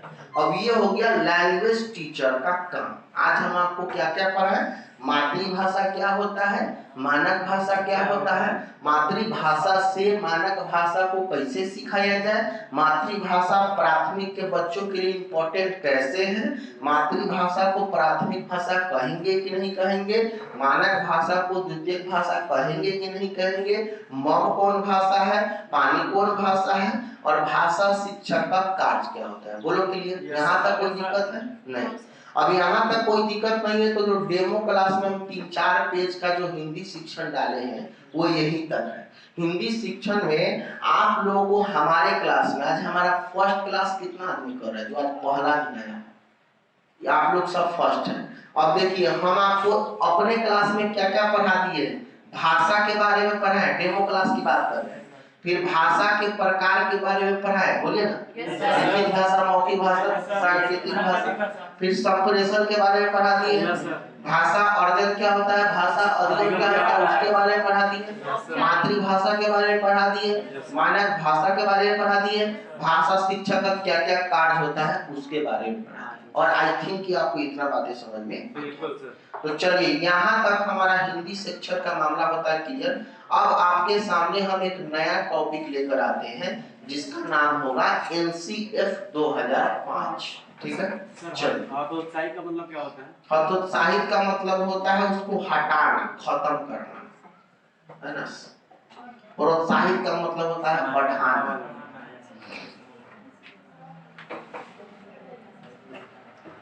देखिए अब नया टॉपिक हमारे सामने क्या है, अब देखिए हमारे सामने नया टॉपिक निकल के आ रहा है, कौन सा पड़ेगा, एनसीएफ 2005। क्या नाम पड़ेगा, एनसीएफ 2005। वो ऐसा टॉपिक है जहां से आपको न जाने कितना नंबर मिल सकता है, बहुत सारा नंबर, इसमें गिनती नहीं दे सकते कि 1 नंबर 2 नंबर 3 नंबर 4 नंबर ना। सीटेट में 150 नंबर का सवाल होता है, 15 नंबर 20 नंबर इसी से। लेकिन समझिएगा तो हर सब्जेक्ट में एनसीएफ घुसा हुआ, हिंदी शिक्षण में रहेगा, पर्यावरण शिक्षण में रहेगा, मनोविज्ञान में रहेगा, गणित शिक्षण में रहेगा, संस्कृत शिक्षण में रहेगा, इंग्लिश शिक्षण में रहेगा, उर्दू शिक्षण में रहेगा, सब शिक्षण में एनसीएफ। मतलब कि जिस तरह से किसी व्यक्ति का स्पाइनल कोड होता है, स्पाइनल कोड समझते हैं, रीढ़ का हड्डी, तो रीढ़ के हड्डी में अगर आपको कोई प्रॉब्लम हो जाए तो आप चल भी नहीं सकते, माने कोई काम आपसे मूवमेंट नहीं होगा, क्योंकि पूरा नस इसी से होकर गया रहता है। बात समझ में आ रहा है? तो हम खड़े हैं अगर अपने स्पाइनल कोड पर, तो उसी तरह से पेडागोजी का स्पाइनल कोड एनसीएफ 2005। एनसीएफ अगर नहीं रहता तो पेडागोजी का कोई नाम निशान नहीं था। मतलब आप एनसीएफ को अगर आप समझ गए, एनसीएफ को अगर आप जान गए, तो समझ लीजिए ना कि आप पेडागोजी का आधा काज समझ गए। एनसीएफ को जब तक नहीं समझे तो पेडागोजी का आपको पी भी नहीं पता है, समझ रहे हैं? ठीक है ना, तो पेडागोजी का आप पी भी नहीं समझ पाए। अब समझने का थोड़ा सा प्रयास कीजिएगा। इधर देखिए, अब हम लोग पढ़ते हैं, किसको बताइएगा, एनसीएफ को बहुत ध्यान से पढ़िए। क्लास सब छूटता है, बच्चा को बड़ी दिक्कत होता है, बाद में बहुत समस्या होता है, क्योंकि सबसे सवाल आते ही आते हैं। बच्चे आते हैं, ऐसा नहीं क्लास में नहीं आते हैं, लेकिन वो लेट से आएगा। जैसे बैच चालू हुआ तो हमने कहा कि भाई 1 सप्ताह 10 दिन आकर के आपको पढ़ना है, और पढ़ना है तो उसके लिए आपको क्या करना पड़ेगा, रेगुलर क्लास करना पड़ेगा। और इसमें बच्चा आएगा जब हमारा सिलेबस थोड़ा सा आगे बढ़ जाएगा तब होगा। अब उसका, अब ऐसा नहीं हम लोग ऑनलाइन क्लास की सुविधा उसको देते हैं, जो छूट गया वो रिकॉर्डेड में रखते हैं हम, लेकिन फिर भी यहाँ पर अभी पढ़ने में और रिकॉर्डिंग सुनने में बड़ा अंतर हो जाता है, हमको ऐसा लगता है कि नहीं। आप यहाँ पर बैठ कर पढ़ रहे हैं तो उसका अनुभव कुछ अलग। आप ऑनलाइन क्लास की बात करते हो, ठीक है, अच्छी बात है, जो दूर दराज लोग बैठे हुए उसके लिए ऑनलाइन क्लास जो है सुविधाजनक है।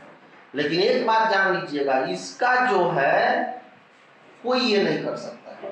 ऑफलाइन कभी यहाँ पर आते हैं तो आप सिर्फ हमको देखते हैं और पढ़ते हैं। ऑनलाइन क्लास में आप चाय भी बनाते हैं, खाना भी बनाते हैं, नाश्ता भी करते हैं, खाते भी और पढ़ते हैं। ये काम अब सही बता रहे, सच्चाई है, सही बात है कि नहीं। ऑनलाइन क्लास कर रहे हैं, कोई घर में जहाँ थोड़ा सा चाय बना, अच्छा ठीक है, चले, तब तक एनसीएफ गायब हो गया दिन सर, बात समझ में। लेकिन यहाँ पर केवल आप क्या कीजिएगा, पढ़िएगा। आप न चाहते हुए भी आपको देखना पड़ेगा, क्या वो पढ़ा रहे हैं। तो यहाँ पर का जो संवेदनशीलता होता है और घर का रिकॉर्डिंग क्लास का जो संवेदनशीलता होता है, वो दोनों में बड़ा अंतर होता है, मेरा ऐसा मानना है। लेकिन हम ऐसा नहीं कर रहे कि ऑनलाइन क्लास बेकार है। अब जो बच्चे हमारे पास नहीं आ सकते वो बाहर से हैं, तो उनके लिए तो बेस्ट हो गया भाई कि हमसे वो पढ़ रहे हैं। अभी से पहले 150 बच्चा का एडमिशन खाली ऑनलाइन क्लास में था, जो कहाँ से जो है, कलकत्ता से कोई है, तो भागलपुर से कोई है, तो नालंदा से कोई है, कोई बेतिया से, नरकटियागंज से, रक्सौल से, तो वो सबको आना पॉसिबल नहीं था। तो बच्चे हमसे पढ़े ऑनलाइन, तो उनके लिए तो वही बेस्ट हो गया। लेकिन हमारा ऐसा मानना है कि आप में संवेदनशीलता ज्यादा बनता है इस क्लास में, ऑनलाइन क्लास में ज्यादा संवेदनशीलता नहीं है। लेकिन फिर से कह रहे हैं, हम उसको खराब नहीं कर रहे हैं, है ना, वो खराब नहीं है। लेकिन हाँ, आप अगर दोनों का कंपेयर कीजिएगा ना, दिस इज द बेस्ट, समझ रहे ना। अब आएगा एनसीए 2005 का मतलब हो गया नेशनल करिकुलम फ्रेमवर्क, जिसको बोलते हैं राष्ट्रीय पाठ्यचर्या की रूपरेखा 2005। हिंदी में क्या बोलेंगे? राष्ट्रीय पाठ्यचर्या की रूपरेखा 2005। इंग्लिश में इसका फुल फॉर्म क्या होगा? National curriculum framework 2005। अब समझने का प्रयास कीजिएगा। वो देखिए, सबसे पहले अगर बात करें तो 1975 में भी एनसीए बनाने का प्रयास किया गया, 1988 में भी एनसीए बनाने का प्रयास किया गया, 2000 में भी एनसीए बनाने का प्रयास किया गया, 2005 में भी एनसीए बनाने का प्रयास किया गया, 1975 वाला असफल रहा, 1988 वाला असफल रहा, 2000 वाला थोड़ा सा सफल हुआ और एनसीएफ 2005 पूरा सफल हुआ जो हम पढ़ने जा रहे हैं। ठीक है भाई, लेकिन सवाल ये है सर कि एनसीएफ का जरूरत हमें क्यों पड़ा? इसका जरूरत हमें क्यों पड़ा, काहे पड़ा, क्या ऐसा प्रॉब्लम था? अब उस प्रॉब्लम को पहले हम लोग समझने का प्रयास करते हैं। प्रॉब्लम के पीछे सबसे बढ़िया कारण हम आपको बता रहे हैं कि वो कारण क्या था, वो समस्या क्या था जिसके लिए आपको एनसीएफ का जरूरत पड़ा। सर वीडियो रुक गया, समझ रहे ना, आपको एनसीएफ का जरूरत पड़ा, चल रहा है। अब उसके बाद में देखिए क्या कहता है, अब समझने का प्रयास कीजिएगा। प्राचीन काल को समझते हैं, जो पुराना काल था। अब हमारे पास में अभी कौन सा काल है होगा? वर्तमान काल है। तो प्राचीन काल में जो शिक्षा का व्यवस्था था वो द्विध्रुवीय शिक्षा व्यवस्था था, जिसमें पहला ध्रुव पर कौन हुआ करता था?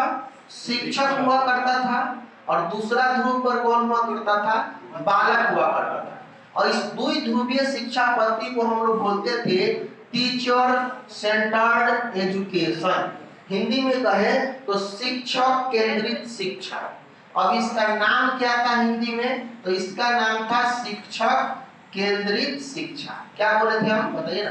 शिक्षक केंद्रित शिक्षा, ठीक है ना। और यह शिक्षक केंद्रित शिक्षा था कैसा? द्विध्रुवीय, जिसमें पहला ध्रुव पर कौन? शिक्षक, दूसरा ध्रुव पर कौन? बालक। ठीक है भाई। अब नाम देखिए इसका, शिक्षक केंद्रित शिक्षा, मतलब शिक्षा के केंद्र में कौन रहेगा? शिक्षक रहेगा।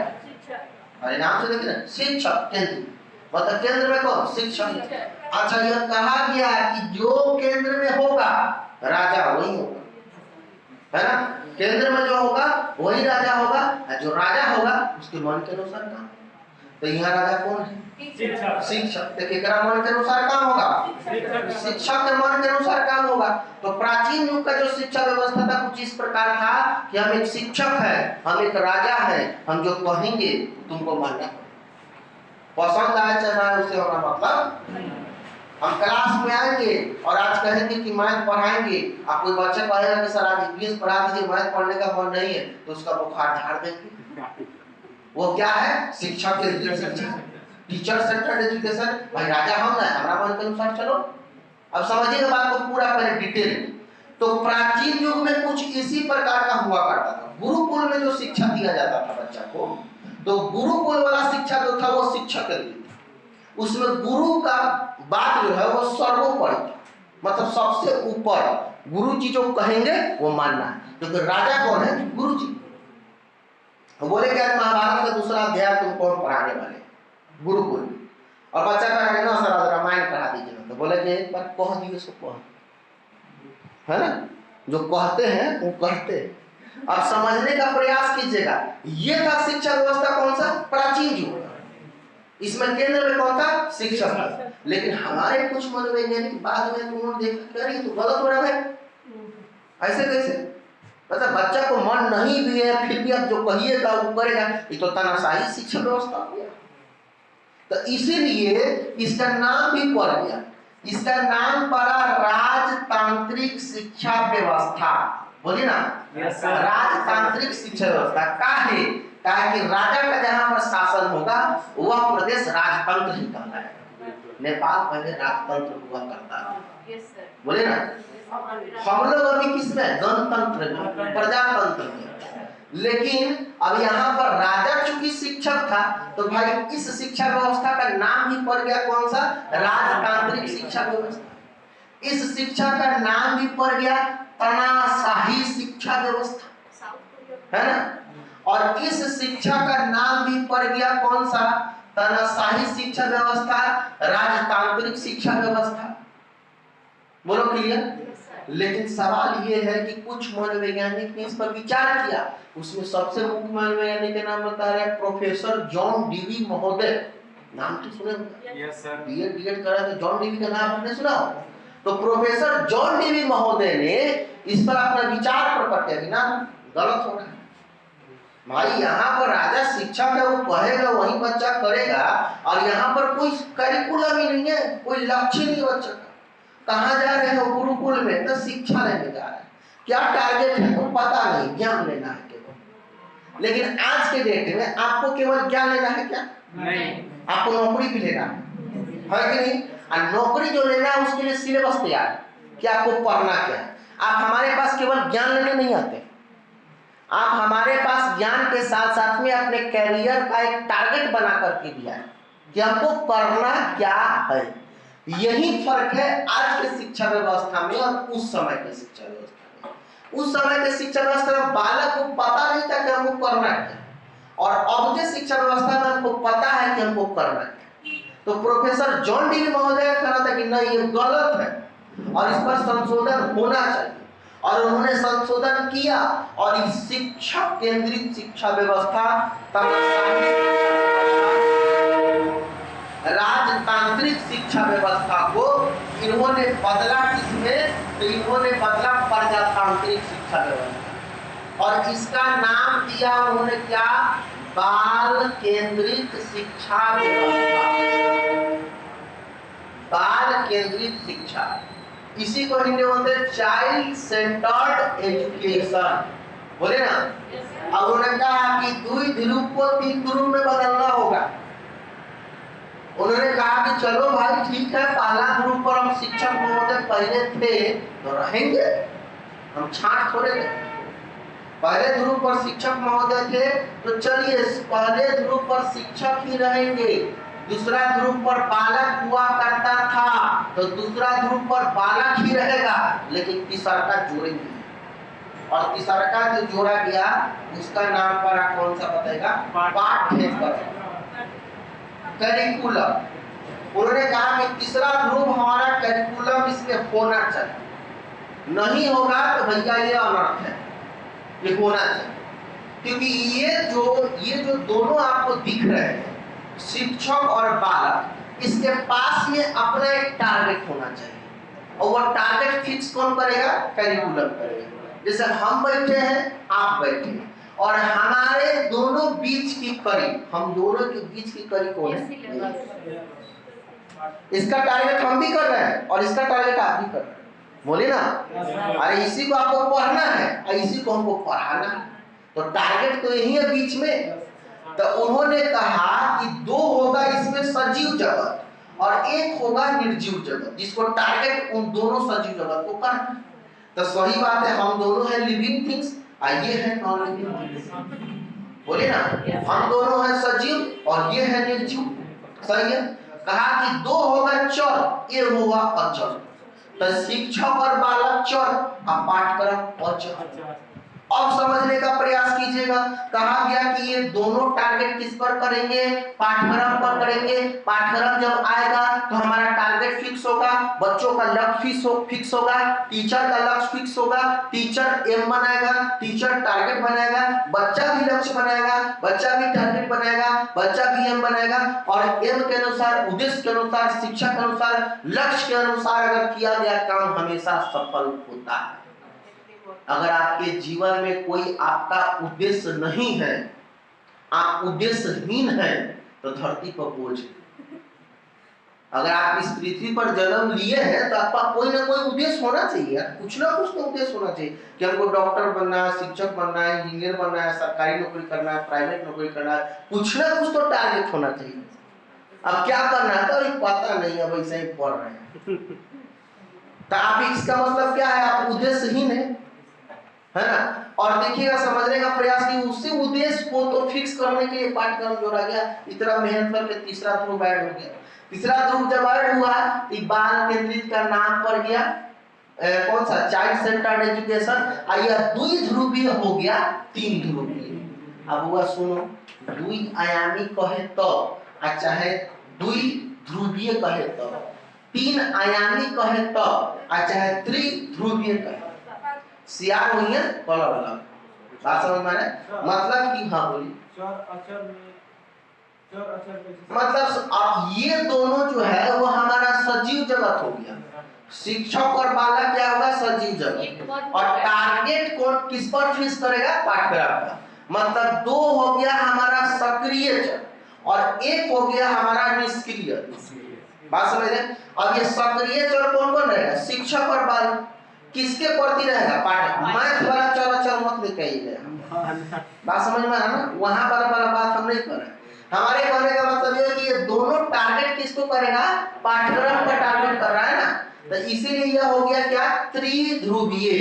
तो त्रिध्रुवीय हो गया तो तीनों ध्रुव पर आपको दिख रहा है। पहला ध्रुव पर शिक्षक, दूसरा ध्रुव पर बालक और तीसरा ध्रुव पर कौन हो गया बताएगा, पाठ्यक्रम।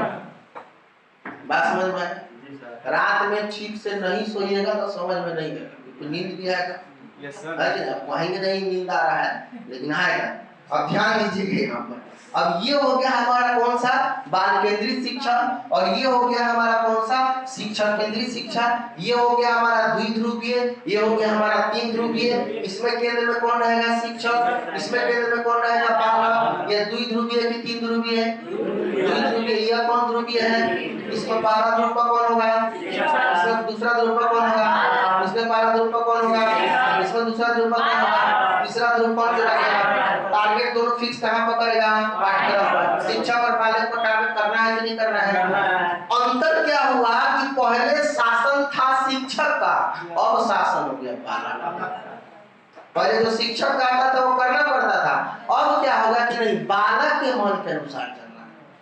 और इसलिए कहा गया कि भाई किसी की इच्छा के विरुद्ध अगर कोई काम करेंगे तो उसमें उसको रुचि नहीं होगी, उसमें इंटरेस्ट नहीं होगा, एकदम स्वाभाविक है। किसी बच्चा को मन था कहीं शुरू से उनको डांसर बनना, और उसके बाबूजी बोले ना ना डांसर उनसर काम ठीक नहीं है, सरकारी नौकरी करना है, 20-25 लाख दहेज लेना है, मजाक थोड़े, जाके सरकारी नौकरी करो। अब उस बच्चा को सरकारी नौकरी की तैयारी में मन नहीं लगेगा, काहे, ताकि उसकी इच्छा के विरुद्ध है काम। बस सेम तो ऐसे ही है भाई। यहाँ पर शिक्षक है तो अपना मन तो देख लिया कि हमको ये करना है, लेकिन क्या आपने बच्चों से पूछा कि तुमको पढ़ना है कि नहीं। तो यहाँ पर कहा है कि इस नियम को बदला, अब किसके अनुसार काम होगा, अब होगा बालक के मन के अनुसार काम, बालक जो कहेगा वही होगा। इसीलिए इसका नाम पड़ गया बाल केंद्र। अब केंद्र में कौन होगा, बालक होगा। ठीक है बात। अब सवाल तो यहाँ पर कंफर्म हो गया कि सर तीसरा ध्रुव पाठ्यक्रम तो जोड़ दिया गया, लेकिन हम लोग अभी बाल केंद्रित शिक्षा केंद्र नहीं पढ़ रहे हैं। हम तो केवल समझा रहे हैं, हमको पढ़ना तो भाई एनसीएफ है ना। अब इसको पढ़ाए इसलिए क्योंकि आपको एनसीएफ की तरफ थोड़ा सा मूव करके ले जाते हैं। अब ये जो पाठ्यक्रम तीसरा ध्रुव जोड़ा गया, तब प्रोफेसर जॉन डीवी महोदय तो जोड़कर चले कि भाई ठीक है पाठ्यक्रम रहेगा, टारगेट इस पर फिक्स होगा, लेकिन बाद में फिर बवाल खड़ा हो गया, है ना। पूरा डिटेल में कहानी समझिए।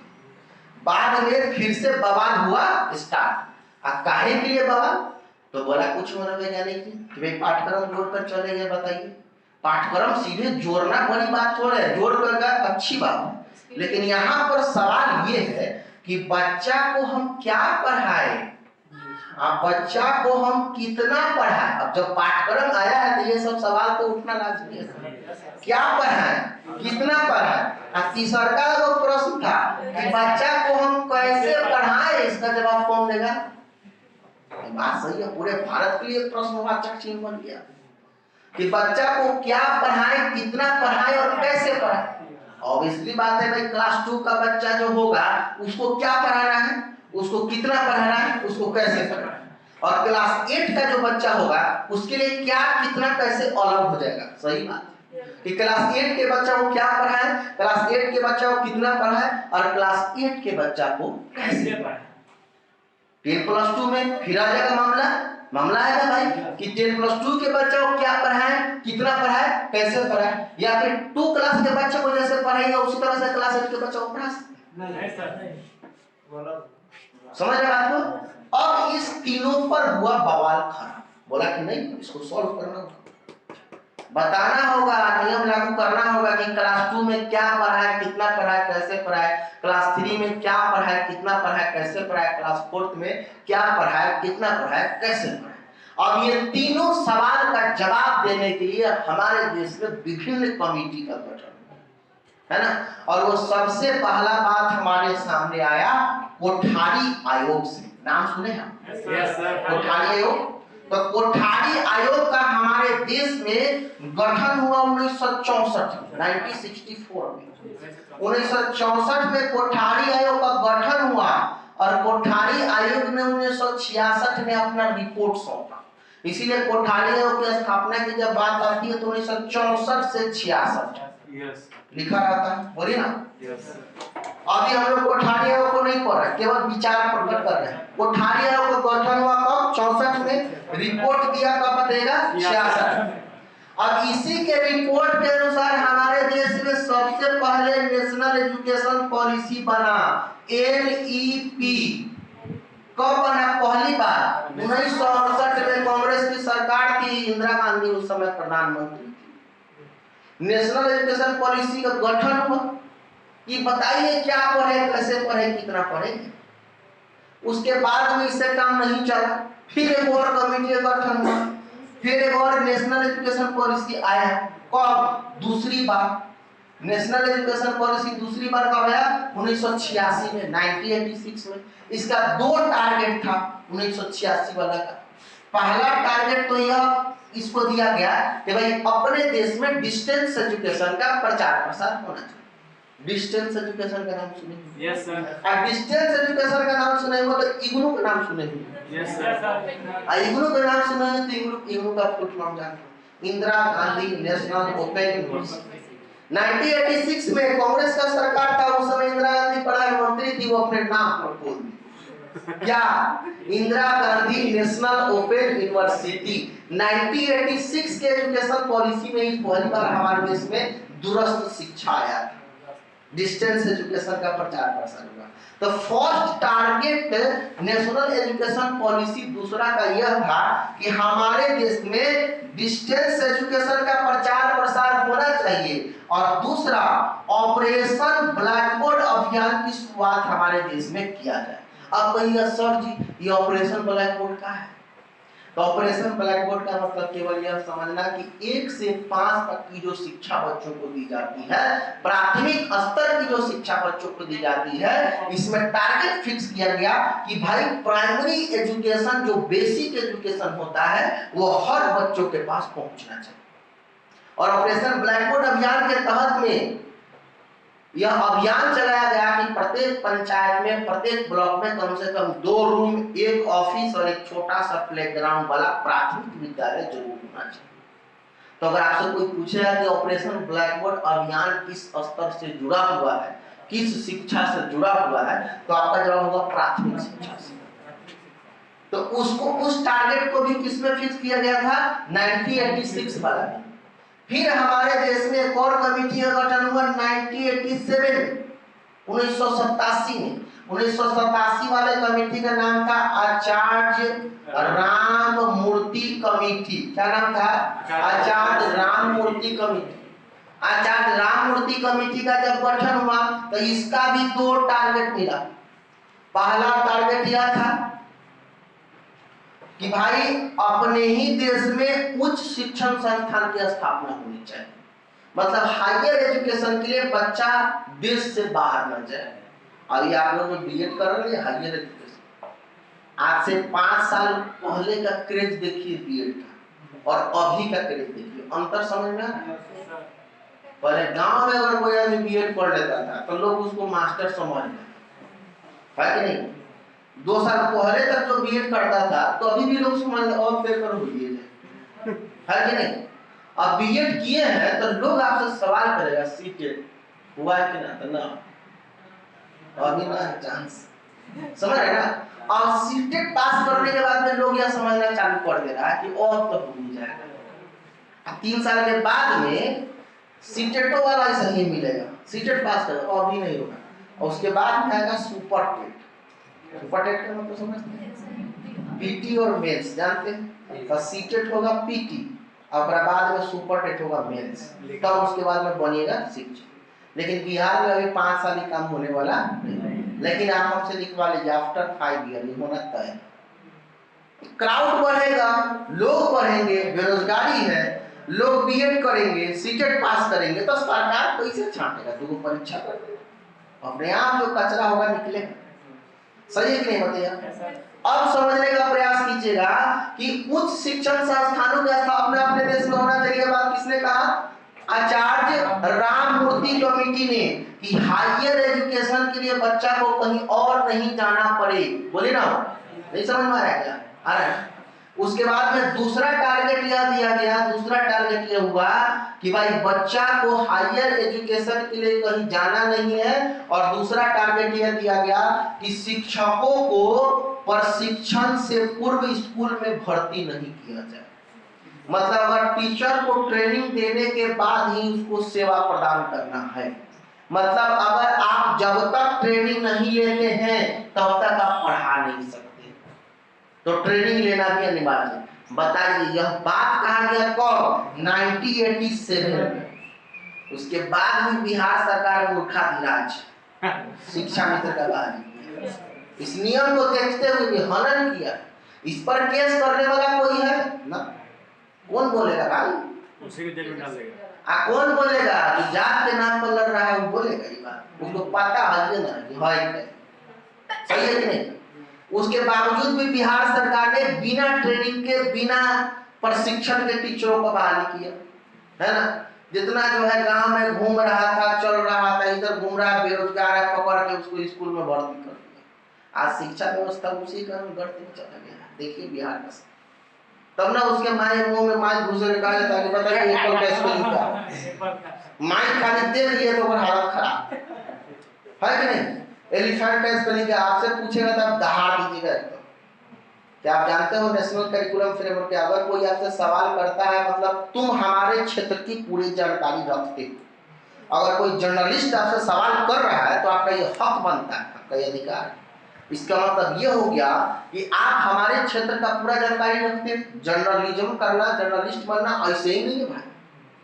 अगर सोचिएगा तो बहुत बड़ा पड़ेगा, लेकिन अभी की डेट में कुछ नहीं है। मोबाइल आपके पास ये है, ये माइक होता है, यही वाला माइक स्कूल में घुस जाना, देखिए मास्टर साहब सोए हुए, वीडियो वायरल हो रहा है, पैसा कमाना, ऐसे ही ना हो रहा है। अब समझने का थोड़ा सा प्रयास कीजिएगा। अब आज की डेट में आपसे अगर कोई जाकर के स्कूल में सवाल करेगा तो आप दहाड़िएगा पक्का, क्योंकि आप अगर हमसे सवाल कर रहे हो इसका मतलब ये हो गया कि तुम हमारे क्षेत्र की पूरी जानकारी रखते हो। आप पूरी जानकारी रखते हो तो बताओ, what is NCF 2005, what is RT 2009, right to education act 2009, शिक्षा का अधिकार अधिनियम क्या होता है जानते हैं? कौन होते हैं आप एलिफेंट पूछने वाले? हम नहीं जानते। सवाल ये है, लेकिन सवाल करने के लिए आपके पास में बुद्धा होना चाहिए। लेकिन आप तो खुद आपके पास में क्वालिटी की कमी है, तो डर तो लगेगा, बाप रे मत चाचा बहाली पहले वही नौकरी छूट न जाए। ऐसा ही होगा कि नहीं होगा? तो एप्पल का स्पेलिंग तो आप भूलना तय है ना भाई आपका, क्योंकि आप में क्वालिटी नहीं है, आप में गुणवत्ता नहीं। जो बच्चा स्ट्रगल करके पढ़ लिख करके प्रशिक्षण ले करके सीटेट पास करके जा रहा, सवाल पूछिएगा। उसमें भी 100% का बात हम नहीं कर रहे, वो में बकलोल है, ऐसा बात नहीं। लेकिन 90% लोग क्वालिटी वाले जाएंगे, इसमें कोई सफल नहीं। 10% एक्सेप्शन होगा, क्या कि फिर इस बार देखें सेटिंग चला है, समझ रहे ना? तो 10% को आप मान लीजिए किसी भी नौकरी में रहेगा, कितना हो आप कुछ कर लीजिएगा, सेटिंग होना तय वो रहेगा। लेकिन 90% क्वालिटी वाले लोग जाएंगे तो दहाड़ देगा, उसके पास जाइए माइक लेकर दहाड़ देगा, समझ रहे ना? तो हमारे कहने का मतलब अगर नियम कानून को जानते नहीं होता ना कि शिक्षा का अधिकार अधिनियम क्या होता है, शिक्षा का अधिकार क्या है, शिक्षक का कर्तव्य क्या है आपकी नैतिक जिम्मेदारी क्या है, आपको प्रेस से कैसे बात करना है, प्रेस से कैसे सवाल करना है, आपका कानून क्या है, कम से कम आप अपने बारे में तो जानिए। तो जब उसको प्रशिक्षण मिलने नहीं किया तो क्या जानेगा वो अपने बारे में? बात समझ में आ रहा है? नहीं जानेगा, स्वाभाविक सी बात है। अब यहाँ पर देखिए ऑपरेशन प्लान, ये आचार्य राममूर्ति कमेटी का बात कर रहे थे, हायर एजुकेशन का प्रचार प्रसार होना चाहिए, और दूसरा टारगेट है शिक्षकों को सेवा से पहले प्रशिक्षण देना है। अगर सेवा से पहले प्रशिक्षण नहीं लिया है तो वो सेवा भी नहीं दे सकता किसी विद्यालय। ये टारगेट किसका था? 1987 आचार्य राममूर्ति कमेटी का था। फिर से एक और कमेटी गठन हुआ 1993 में, नाम था professor Yashpal committee. Yashpal committee, सीधा नाम था यशपाल कमेटी, लेकिन यशपाल कमेटी के जो अध्यक्ष थे वो प्रोफेसर यशपाल थे, बहुत ही विद्वान आदमी। और इनको 2 टास्क दिया गया, कहा कि भाई सुनो यशपाल जी, आपको पहले जो 1987 में जो आचार्य राममूर्ति कमेटी ने जो बातें दो कही, क्या वो सही है? क्या उस पर थोड़ा अवलोकन कीजिए, तो ऑब्जर्वेशन कीजिए, तो क्या वो सही है? ऐसा हमको करना चाहिए। प्रोफेसर यशपाल ने रिसर्च करना चालू किया और इनका 2 बात देखा कि पहला उन्होंने कहा कि हायर एजुकेशन अपने देश में होना चाहिए, दूसरा इन्होंने कहा कि शिक्षकों को सेवा से पहले प्रशिक्षण, शिक्षकों को प्रशिक्षण से पहले सेवा नहीं दिया जाए। तो ये दोनों बात इनको अच्छी लगी, बोले कि हाँ एकदम सही होना चाहिए। आचार्य राममूर्ति कमेटी ने जो बातें कही है वो बिल्कुल सत्य है भाई, ऐसा होना चाहिए। और दूसरा टारगेट क्या मिला प्रोफेसर यशपाल को कि भाई अपने देश में शिक्षा को बोझ मुक्त कैसे बनाया जाए। अब बोझ मुक्त मतलब बर्डन फ्री, मतलब बच्चा को बोझ भी महसूस न हो और बच्चा पढ़ भी, क्योंकि एनसीएफ का टैगलाइन था लर्निंग विदाउट बर्डन। सबका अपना अपना एक टैगलाइन होता है, स्कूल में देखिएगा अपना टैग लिखा रहता है, शिक्षा संस्कार समृद्धि, उसके टाई पर उसके बेल्ट पर लिखा रहता है। तो इसका अपना टैगलाइन था लर्निंग विदाउट बर्डन। इसका लक्ष्य यह था कि हम बच्चा को सिखा भी दे और सिखाना ऐसा होना चाहिए कि बच्चा को बोझ भी महसूस न हो, ऐसा सिखाना होता है। ये किसका टारगेट था? एनसीएफ का। तो यहाँ पर यशपाल को एक जो है फिर से टास्क मिला कि आप बताइए कि बच्चा को बोझमुक्त शिक्षा कैसे देंगे। और प्रोफेसर यशपाल इस बात पर फंस गए, बोले कि ना, तो अकेले डिसीजन लेने वाला बात आप नहीं बोले, इस पर तो हम बहुत सारे लोगों का विचार लेना चाहेंगे। और इन्होंने भारत सरकार से समय मांगा, कौन? प्रोफेसर यशपाल। और समय मांग करके 21 देश के शिक्षाविद को अपने देश में बुलाया, जो अच्छे अच्छे एजुकेशनिस्ट थे, सब्जेक्ट स्पेशलिस्ट थे, कोई हिस्ट्री का स्पेशल है, कोई साइकोलॉजी का स्पेशल है, कोई साइंस का है, कोई फिजिक्स का है, केमिस्ट्री का है, बायोलॉजी का है, अलग अलग विषय के विशेषज्ञता जो हासिल किए थे अलग अलग देश में, उन सब लोगों को हमारे देश में आमंत्रित किया गया। 21 देश के शिक्षाविद, 21 देश के शिक्षाविद हमारे देश में आए और हमारे देश में आने के बाद उनके साथ में प्रोफेसर यशपाल महोदय ने रखा था एक मीटिंग, और मीटिंग रखा, चारों तरफ से 21 देश के शिक्षाविद लोग बैठ गए। सभी लोग का केवल एक ही सवाल था कि बताओ भाई क्यों बुलाए हो। तो प्रोफेसर यशपाल महोदय जी कहे कि भाई हम एक चीज पर टारगेट कर रहे हैं, हमको भारत सरकार के द्वारा एक टारगेट दिया गया है कि शिक्षा को बोझमुक्त हम कैसे बनाएं, और हम चाहते हैं कि आप सभी लोग अपना अपना विचार प्रस्तुत करें, क्योंकि आप सभी माननीय आदरणीय सब्जेक्ट के स्पेशल हैं। अब क्या था, जो एजुकेशनिस्ट होता है उसके पास विचार का कमी होता है, वो अब तो विचार देना चालू कर दिया लोग। अब एक आदमी विचार देना चालू किया तो प्रोफेसर यशपाल को लगा था कि भाई शॉर्ट में हम उसका जानकारी लिख लेंगे, लेकिन भारत सरकार के द्वारा उस समय दिया गया था प्रोफेसर यशपाल को दस्तावेज। सरकारी दस्तावेज का मतलब होता है जिस पर मोहर लगा रहता है कि भारत सरकार के द्वारा ये आपको दिया गया, वो पैसों से खरीदा जाता है। तो दिया गया तो पता चला कि एक मनोवैज्ञानिक जब बोलना चालू किए, एक शिक्षाविद जब बोलना चालू किए तो पूरा दस्तावेज खत्म हो, और एक दिन में केवल एक मनोवैज्ञानिक का, एक वैज्ञानिक का, एक शिक्षाविद का केवल बात रिकॉर्ड हुआ, रिपोर्ट लिखा है। बाकी अभी 21 देश के जो आए थे वो बैठे समझ रहे ना। और शिक्षाविद को आप बीच में आप इंटरेक्ट नहीं कर सकते। अगर आप कहें विचार देने के लिए तो उनका पूरा विचार आपको सुनना पड़ेगा। नहीं तो बीच में अगर आप इंटरेक्ट करते हैं तो उनके लिए वो अच्छा नहीं है, उनको ऐसा लगेगा कि हमारे साथ में अभद्र व्यवहार किया। ये रूल होता है कुछ। प्रोफेसर यशपाल रोक नहीं सकते थे और बोलते जा रहे थे, दिखाते जा रहा था। पता चला कि भैया मीटिंग तो एक दिन में खत्म होने वाला नहीं है।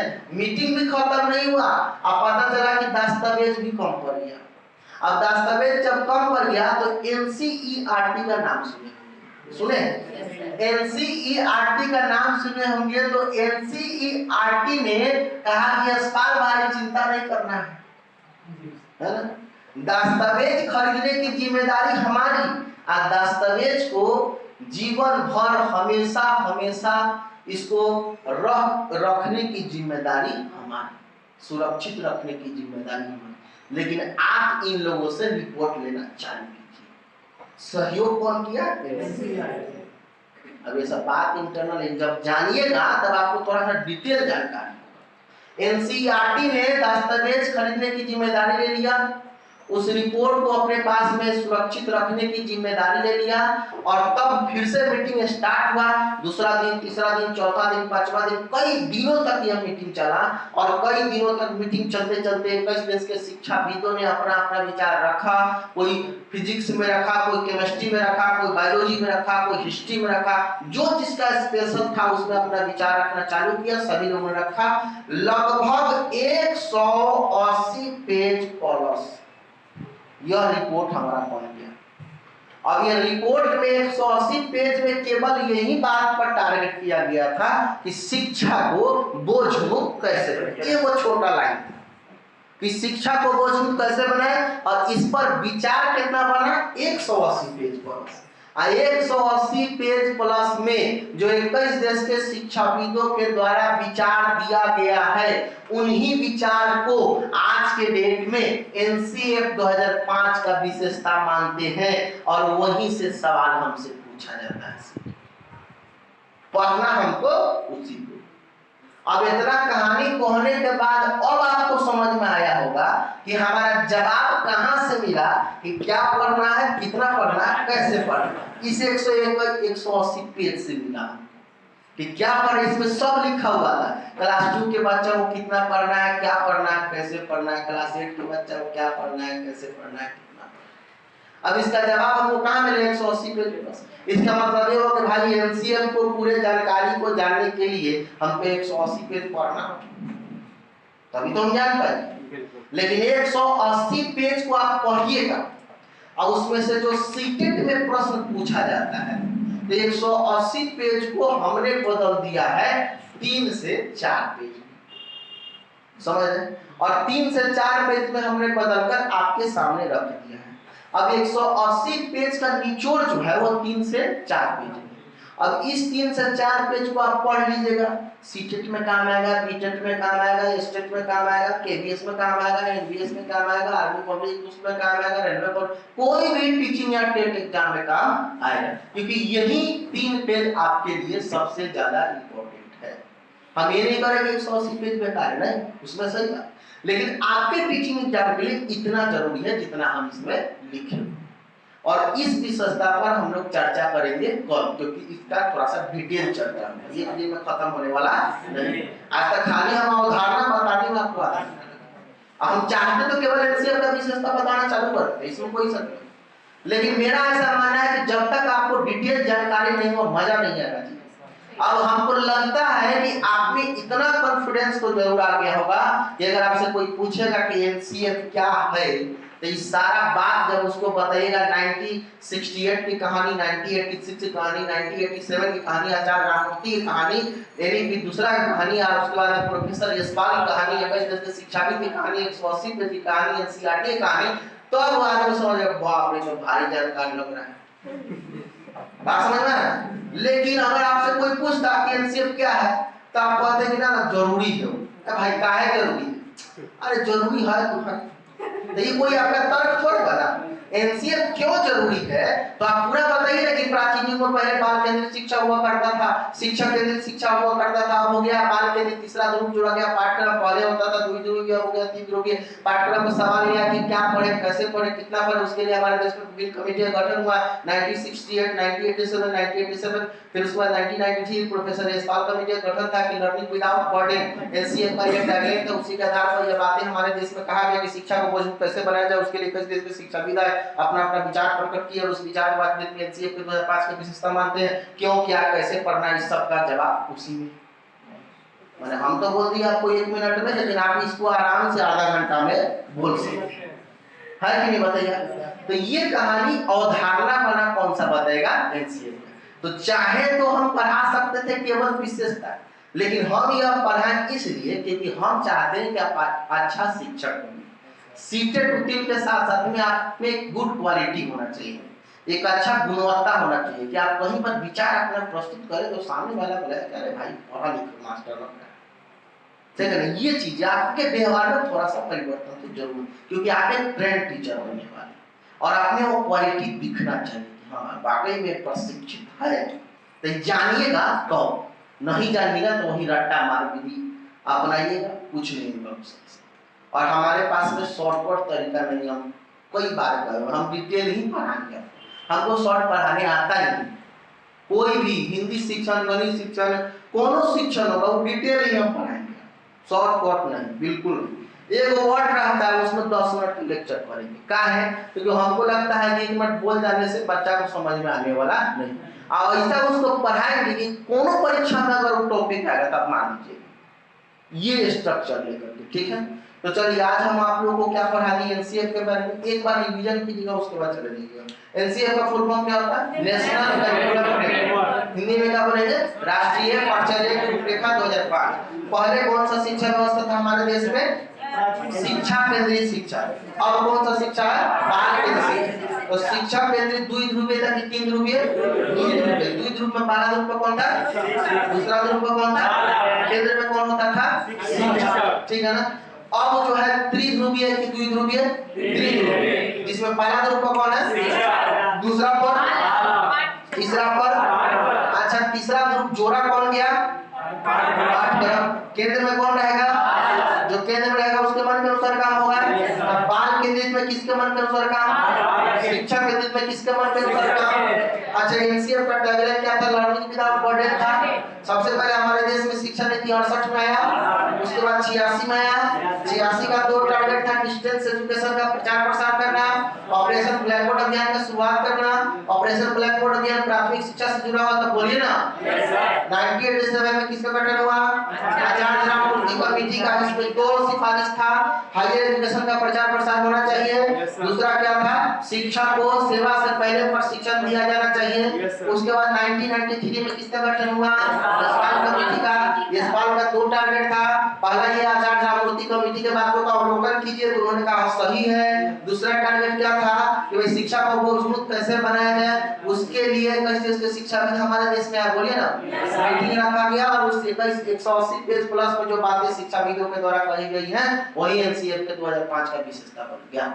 बोलिए क्लियर है। उसके बाद में मातृभाषा के बारे में पढ़ा है ना। तो घर परिवार समाज के द्वारा सीखना कौन भाषा? मानक भाषा को द्वितीय भाषा कहेंगे, मातृभाषा को प्राथमिक भाषा कहेंगे, बोले ना। मातृभाषा को प्राइमरी लैंग्वेज कहेंगे, मानक भाषा को सेकेंडरी लैंग्वेज कहेंगे। माँ हमारा कौन भाषा है? पानी वाटर कौन भाषा है? बच्चा को मातृभाषा में सिखाना चाहिए, प्राथमिक स्तर पर बच्चा को मातृभाषा में सिखाना है। भाषा शिक्षा के कार्य को भी पढ़ लिए हैं। एक शिक्षक होने के नाते हमको बोलने का ढंग होना चाहिए, क्योंकि आपके भाषा से ही बच्चों में भाषा का विकास होता है। उसका भाषा अर्जन अधिगम भी पढ़ाए हैं। 0 से 5 साल में सीखना क्या है? बोलिए। और जब 5 साल के बाद क्या है?